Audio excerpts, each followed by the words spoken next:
Hey, coucou, ça va bien? Alors je voudrais profiter de ce soleil merveilleux et du fait que je ne sois pas à la plage, contrairement à ce que je voudrais dans ma vie, pour pouvoir te parler des plages à Rio. Pourquoi?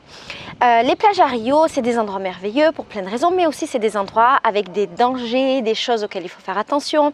Et très souvent, les touristes ne se rendent pas compte des réalités et des dangerosités, des pièges des plages de Rio. Et donc, ils se font beaucoup voler et arnaquer. Du coup, dans cette vidéo, je vais te donner plein d'exemples de choses auxquelles il faut que tu fasses attention quand tu viens sur les plages de Rio et des choses qui pourraient arriver. L'idée, c'est pas de te faire peur et que tu n'ailles pas dans les plages de Rio. Vas-y parce qu'elles sont merveilleuses. Mais plutôt, voilà, de te donner quelques indications pour que tu y ailles et que ça se passe du mieux possible. Bien entendu, il n'est pas possible de tout prévoir en avance et il peut se passer des choses, mais au moins, si tu fais un minimum attention, tu as de grandes chances qu'il ne se passe absolument rien pour toi. Vamos! Alors au niveau des choix de plage, je t'ai fait une vidéo il y a longtemps que je vais te remettre dans la barre d'infos dans laquelle j'explique ce que je pense des différentes plages de Rio. Je sais que beaucoup de monde veut aller sur la plage de Copacabana parce que c'est la plage la plus connue et parce que voilà, c'est un peu le rêve d'aller à Copa. Bon, juste pour te dire, la plage de Copa, c'est la plage la plus moche que tu trouveras à Rio. Les autres plages sont toutes beaucoup plus belles, mais c'est bien d'y aller pour se rendre compte qu'elle est moche. Et c'est aussi la plage où il y a le plus de vols et d'agressions. Donc vas-y, visite-la, mais franchement, les autres plages, tu seras beaucoup plus tranquille, tu auras moins de risques et surtout elles sont beaucoup plus belles. Alors quand on va sur les plages à Rio et notamment les plages de Copacabana, Arpoador, Ipanema, toutes ces plages hyper touristiques, il faut faire super attention à tout. Exemple, je te conseille de ne pas aller sur les plages avec des bijoux. Je vois souvent des touristes avec des boucles d'oreilles en or, des colliers en or. Il y a un truc qui se fait beaucoup ici, c'est vraiment genre le traditionnel vol de la plage. C'est des petits jeunes, généralement des enfants, qui viennent vers toi, qui font semblant de jouer avec toi. Ils sont plusieurs, c'est tout jovial, machin, machin. Et il y a un moment où bam, ils t'arrachent le téléphone si tu l'as dans la main, plus les bijoux, ils partent en courant et impossible de les retrouver. Donc à Rio en général, sur la plage en particulier, pas de bijoux. Un autre truc que je vois beaucoup, c'est des touristes avec les téléphone avec une corde. Je sais que c'est super la mode en Europe. Ne faites pas ça à Rio en général, ne faites surtout pas ça à la plage. En fait, de se promener avec un téléphone autour du cou comme ça, c'est super dangereux. Il faut se rendre compte qu'on est dans un pays pauvre avec des énormes différences sociales, des grandes inégalités. Un iPhone, un dernier iPhone, ça vaut à peu près 1 an de salaire au Brésil, alors que nous, ça vaut l'équivalent d'un petit mois de salaire. Donc, c'est très tentant de voler les téléphones des touristes. Du coup, quand on est dehors comme ça, à la plage ou ailleurs, avec un téléphone exposé, on se met énormément en situation de vulnérabilité. Donc, pas de téléphone apparent. Je vois aussi beaucoup de touristes qui laissent les téléphones sur les serviettes de plage. Généralement, c'est des Allemands ou des gens qui viennent de pays comme ça où il y a un peu moins de danger. Les Français, je crois pas qu'ils fassent beaucoup parce que nous, on fait quand même attention à ça sur la plage. Mais si jamais tu es tenté de faire ça, ne le fais pas. J'ai vu il y a pas longtemps une meuf qui était une Européenne, mais je sais pas d'où, qui laissait son téléphone pour prendre des vidéos d'elle en train de courir vers la plage, se baigner, je sais pas quoi. Super dangereux, en 1 seconde le téléphone peut disparaître, donc ne faites pas ça. Ce qui m'amène à vous dire, faites très attention à vos affaires sur la plage. En France, on fait quand même attention à ça selon les villes. Moi, je suis marseillaise et on fait hyper attention à ça, mais ici, c'est beaucoup plus. Il ne faut pas laisser ses affaires sans surveillance. À la plage, il y a des gens qui, toute la journée, font le tour de la plage pour voler des sacs à dos, des sacs, tout ça, tout ça. D'ailleurs, je vous conseille de ne pas aller à la plage avec un sac à dos, c'est hyper visible. Je vous conseille des sacs en tissu ou à la limite un sac en plastique avec vos affaires, un truc qui attire moins l'attention. Je vois des jeunes, ils laissent le sac et ils vont se baigner.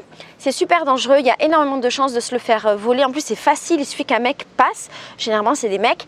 Ils passent, ils le prennent, ils le mettent et bam, il part. Et nuit connue, il n'a pas l'air d'avoir volé un sac. Donc, ce que je vous conseille de faire, c'est quand vous allez vous baigner, donnez votre sac à quelqu'un à côté de vous si vous êtes seul.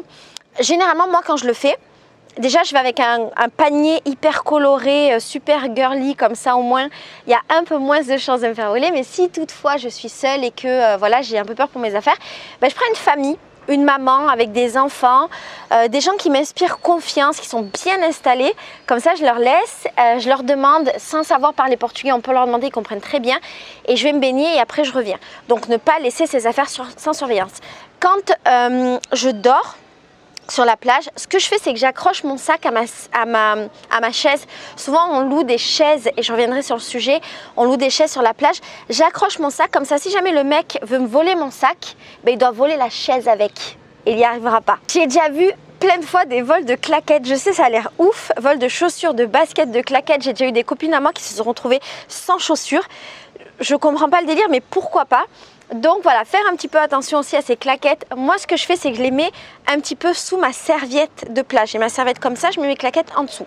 En parlant de serviettes, il n'y a que les touristes qui amènent des vraies serviettes à la plage. Ici, on utilise ce qu'on appelle en France des paréos, qu'on n'utilise jamais en paréo, mais on les utilise voilà, en serviette de plage. Donc, si je peux te donner un conseil, c'est de ne pas ramener une serviette de plage parce que ça va être hyper visible que tu es un touriste. Ce que je te conseille également, surtout, c'est d'avoir le moins de choses possibles sur toi. Ne va pas à la plage avec toute ta vie. Je vois des meufs de chez moi qui veulent aller à la plage avec des Kindle, des tablettes, des je sais pas quoi. Moi-même, quand je vivais en Europe, ça m'est déjà arrivé d'aller à la mer avec mon ordinateur et de travailler sur la plage avec mon ordinateur ou dans un bar ou quelque chose comme ça. Ça ne se fait absolument pas ici, c'est super dangereux. Ne fais pas ça. Le minimum syndical. Et je te conseillerais même de cacher tes affaires dans quelque chose qui n'a pas l'air d'être un porte-monnaie ou un portefeuille. Tu peux mettre par exemple, j'ai vu ça, je trouve ça trop intelligent de mettre ça dans une couche, une boîte de quelque chose, un truc qui n'a pas l'air d'être un endroit pour ranger son argent, ses affaires. Moi, ce que j'avais fait sur ma serviette de plage, c'est que j'avais cousu comme une petite poche à l'intérieur, enfin vers l'extérieur, donc le côté sable, une petite poche fermée dans laquelle je mettais mes trucs pour quand éventuellement ma serviette n'était pas protégée. Un truc auquel il faut faire super attention, c'est les cartes bleues clonées. Alors il y a plein de faux ambulants. Les ambulants, c'est les mecs qui vendent des trucs sur la plage. Il y a plein de faux ambulants, c'est une grande mode en ce moment. Donc il faut faire hyper attention au CB cloné. C'est impossible de vérifier et de savoir, mais ce que je te conseille de faire, c'est de ne pas payer avec ta carte bleue dans laquelle tu as beaucoup d'argent. Dans tous les cas, je te conseille de ne pas faire ça tout le temps au Brésil. Si tu as une carte bleue avec beaucoup d'argent, tu la gardes de côté et prends une carte bleue de voyageur. N26, Revolut, il y a la carte bleue PayPal qui est chouette, il y a la carte bleue TransferWise aussi qui marche bien, mais Revolut et N26, c'est celle que je te conseille le mieux et je t'ai fait une vidéo sur...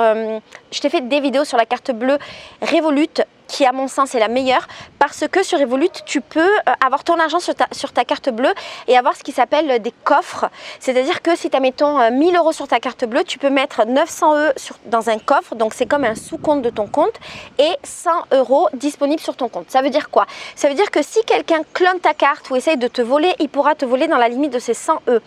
Moi avant je laissais genre 50, 100 € grand max, comme ça je prenais pas trop de risques et Revolut est super fort pour détecter les clonages, les arnaques, les trucs comme ça. Ma carte bleue Revolut d'ailleurs est très souvent clonée, je sais pas où, il doit y avoir un endroit spécifiquement où je vais et elle est tout le temps clonée et j'ai très souvent des petits paiements de 1 réal, 2 réal, 99 centimes, des petits trucs comme ça qui viennent en fait de ce truc de clone pour vérifier si ma carte bleue fonctionne et a de l'argent.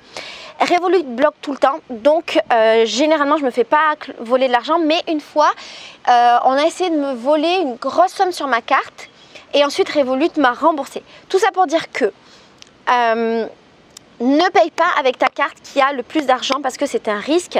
Paye en espèces ou est une carte de voyageur, ok? J'avais vu une astuce que j'avais trouvée trop intelligente et que je vais sûrement faire, qui consiste à coller un faux code de carte bleue sur ta carte bleue. Comme ça, si jamais tu te fais voler ta carte bleue un jour, la personne essaye de faire ce code-là et en fait c'est un faux code et donc ça bloque ta carte. Je trouve ça hyper intelligent et moi-même je vais le faire. Alors un autre conseil plutôt pratique et qui n'a plus rien à voir avec les vols, il faut faire super attention aux courants sur les plages de Rio. C'est hyper tentant de nager super loin, machin, mais il faut savoir qu'ici on a beaucoup de courants et on a des, tu sais les courants qui font des trucs comme ça là ou des ronds, je ne saurais pas très bien t'expliquer. Et donc on a des courants super forts qui t'amènent vers le bas ou qui t'amènent au loin et il y a très souvent des noyades dans les plages de Rio. J'ai vu d'ailleurs une noyade hier et c'est pour ça que j'ai pensé à cette vidéo et que j'ai fait cette vidéo. Donc fais bien attention quand il y a drapeau rouge, ça sert à rien d'essayer d'aller nager super loin. Quand tu vois que les vagues sont grandes, s'il te plaît, fais attention, ça ne vaut absolument pas le coup de prendre des risques et d'autant plus quand on est dans des plages qui ne sont pas surveillées ou pas bien surveillées. Donc voilà, fais attention, ne prends pas des risques inutiles et rappelle-toi que les plages de Rio sont dangereuses. Un autre truc, en France, je sais qu'en fin de journée, on peut être tenté, ou la nuit, on peut être tenté de se promener sur la plage, c'est romantique, c'est joli, c'est cool, blablabla. À Rio, on ne fait pas ça, c'est dangereux. Sur la plage, la nuit, il y a les gens de la rue qui vivent, qui dorment. C'est pas forcément des mauvaises personnes, c'est pas forcément des personnes qui vont t'agresser, mais ça peut être très tentant. S'il y a un touriste qui se promène sur la plage, un touriste qui potentiellement a un téléphone ou de l'argent, de le voler parce qu'il n'y a pas forcément de sécurité, de police. Donc je te conseille, dès qu'il fait nuit, dès que le coucher du soleil est fini et que tu as vu le coucher du soleil, tu as profité, de ne plus passer de temps sur le bord de la mer ou sur les plages. C'est pas quelque chose qu'on fait beaucoup. Il y a certaines plages qui sont bien illuminées, comme la plage d'Arpoador. Il me semble que Copa et Ipanema sont bien illuminées, mais c'est pas un gage de sûreté. De même, ça vaut pas la peine de se promener le long de la plage la nuit sur la rue, là, je sais pas comment ça s'appelle, calçada, sur la rue le long de la plage quand on n'est plus sur le sable, parce que également c'est très dangereux. Copacabana la nuit déjà c'est ultra dangereux et même en fin de journée c'est dangereux, mais les autres plages c'est pareil, c'est des endroits qui sont plutôt désertiques, même dans les rues un peu de ces quartiers là c'est assez désertique. Il y a des endroits où c'est des endroits où il y a les prostituées, il y a les vendeurs de drogue, et quand on est touriste on les connaît pas forcément, donc ça ne vaut absolument pas la peine de faire une balade romantique ou une balade solitaire sur ces plages là la nuit. Un autre truc qui n'a rien à voir, si tu vois des mouvements de foule sur la plage, va-t'en. On n'est pas habitué à ça non plus en Europe, mais ça peut arriver, et un mouvement de foule sur la plage, ça peut vouloir dire deux choses. Ou il y a une bagarre, il peut y avoir une bagarre entre des gangs, entre des mecs de différentes favelas, selon les endroits où on se trouve. Moi j'en ai déjà vu, et plein de meufs de chez moi en ont déjà vu. Il peut y avoir aussi un mec qui pour une raison X ou Y est armé, attiré, machin. Il peut y avoir un problème court parce que ça peut être dangereux pour toi, ou bien il peut y avoir ce qui s'appelle les arrestants. Arrestants, c'est quand plein de mecs, généralement de favela, débarquent tous ensemble à la plage et d'un coup, en quelques secondes, ils dévalisent tous les gens de la plage. Dans ces cas-là, il faut courir et essayer de prendre le maximum de choses que tu peux, ton sac, ton téléphone, machin, ne pas rester sur place parce qu'ils peuvent t'agresser, te voler, tout ça, c'est dangereux, donc cours. Maintenant, rien à voir, je voudrais te parler des tarifs sur la plage parce que c'est une question qu'on me pose beaucoup et ça permet d'éviter de se faire arnaquer. Je vois beaucoup de touristes qui se font arnaquer, qui payent des tarifs énormes, exagérés, des fois fous sur la plage. Exemple, quand tu achètes une brochette de fromage, ça te coûte à peu près 10 réals. C'était 7, il y a eu l'inflation, c'est passé à 10, c'est énorme, moi ça me choque, mais ok, c'est à peu près 10 réals. Il y a eu une histoire il n'y a pas longtemps avec des touristes qui ont payé 100 réals parce qu'ils ne savaient pas, parce qu'ils ne connaissaient pas les tarifs et ils ont cru que c'était normal. Donc je vais te donner quelques tarifs pour que tu puisses te rendre compte. Un parasol sur la plage, ça coûte à peu près 10 à 15 réals. Si c'est beaucoup plus cher, c'est que tu te fais arnaquer. Si tu le payes 20, ok, c'est pas très grave, c'est 5 réals, c'est 1 euro de différence. La personne abuse un petit peu du fait que tu sois touriste, mais c'est pas déconnant. Mais si on te propose des parasols à 30, 40, tout ça, n'accepte pas, ce n'est pas le prix. Et d'ailleurs, demande le prix avant.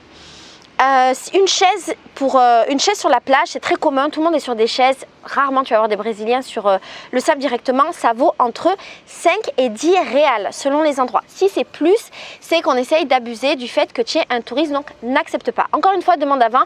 Il y a des petites de ma maison qui une fois n'ont pas demandé avant, et en fait une fois qu'elles ont eu la note, elles ont eu un tarif qui était genre 4-5 fois plus cher que le tarif normal, et elles ne pouvaient pas vraiment se défendre et pas vraiment payer parce qu'elles étaient sur le fait accompli, et elles ont dû payer. Et moi j'étais super fâchée, mais il n'y a rien à faire. Souvent tu sais, les baraques, ça peut appartenir un peu à une sorte de milice, mafia. Moi je m'embrouille pas avec les gens des baraques, mais ça me fait chier quand on m'arnaque plus maintenant, et ça me fait chier quand on arnaque des touristes. Une noix de coco, ça vaut entre 8 et 10. Ça valait moins de 8. Là, il y a l'inflation au Brésil, donc ça a augmenté. Si tu vois que c'est plus de 8, ça vaut pas la peine, c'est beaucoup trop cher. Je te parle des tarifs de Rio parce qu'en dehors de Rio, c'est des tarifs complètement différents. Un match, c'est le fameux thé glacé qu'on vend sur la plage. Normalement, ça vaut 7 réals. Ça valait 5, là, ça vient d'augmenter à 5. Si tu le payes beaucoup plus cher, c'est pas normal. De même que les biscuits globaux, c'est des chips qu'on mange beaucoup à Rio avec le thé, ça vaut 5 normalement, peut-être que ça a augmenté, je sais pas, il y a beaucoup de choses qui ont augmenté là malheureusement avec l'inflation. Si c'est plus cher, tu n'acceptes pas. Tu peux accepter, ça peut être un peu plus cher et puis tu peux te dire bon, en fait je m'en fiche, il n'y a pas de problème, mais c'est pour te donner un ordre d'idée. Un truc aussi que les gens achètent beaucoup sur les plages, c'est les bikinis. Les bikinis sur les plages comme celui-là que j'ai acheté sur la plage, ça doit valoir entre 50 et 70. Si c'est plus cher, ça vaut absolument pas le coup parce que généralement c'est des bikinis de qualité moyenne. qui sont cool pour plein de raisons. Moi j'en achète plein parce que voilà, c'est chouette et puis c'est pas trop cher. Mais sache que si tu achètes un bikini de bonne qualité, ça va te coûter dans les 80-100 réals. Donc ça ne vaut absolument pas la peine de mettre ce prix-là pour les bikinis de plage. Un autre truc qu'on achète beaucoup sur la plage, c'est les fameux draps de plage. Généralement, quand tu les achètes au marché, notamment au marché d'Uruguayana, ça coûte dans les 25-30 réals. Quand tu les achètes sur la plage, ça augmente pas mal. Les mecs te les vendent à 50. Je trouve ça cher, mais ok, quand on est touriste, c'est 10 €, pourquoi pas. Des fois, on peut en trouver des jolis qu'on va pas trouver à Uruguayana. Si on essaye de te le faire payer beaucoup plus, ça vaut pas la peine. J'ai une pote à moi, il y a pas longtemps, qui a payé le sien 70. Moi, j'ai trouvé que c'était exagérément cher, mais elle était contente de son drap de plage et elle s'est dit que voilà, elle aidait une personne et que c'était pas très grave. Ça peut être le cas. C'est pas grave de payer son drap de plage 12 réals, mais il faut qu'on soit 12 €, pardon, mais il faut qu'on soit conscient que c'est plus cher que le tarif normal. Voilà, je crois que je t'ai donné toutes les indications. Si tu suis ces indications, il y a des chances que ton séjour et tes moments de plage se passent excellemment bien. Je sais que ça peut faire un petit peu peur, surtout sur la question de la sécurité, mais voilà, c'est des réalités qu'on a à Rio et on ne peut pas faire semblant que ça n'existe pas. En tout cas, moi je te mentirai jamais et je ferai jamais semblant que tout va bien. Non, tout va pas bien sur les plages. Oui, il peut se passer des choses, mais en faisant attention, en réalité, ça se passe pas. Donc tu passeras de bonnes vacances à Rio, ok? Si jamais tu as des questions, tu n'hésites pas. Si tu es à Rio et que tu veux rejoindre une communauté de gens auxquels tu peux poser des questions, tout ça, j'ai un groupe WhatsApp, c'est totalement gratuit. Tu peux le rejoindre et c'est un groupe avec les Français qui se baladent à Rio, qui sont en vacances. Et je réponds à toutes les questions directement sur ce groupe et les autres Français répondent aussi. C'est un groupe un peu d'entraide. Et je mets également tout ce qu'il y a à faire à Rio de jour et de nuit. Donc n'hésite pas à m'envoyer un message sur Instagram. Mon Instagram est dans la barre d'infos et je t'aiderai avec grand plaisir, ok? Je te fais des gros bisous et peut-être qu'on se verra sur les plages de Rio ou dans toutes les activités que je proposerai sur le groupe. Ciao!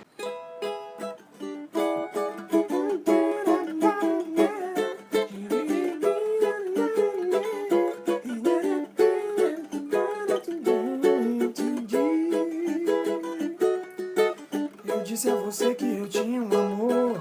Quem foi que mandou você me desejar? Também adorei o que você gostou.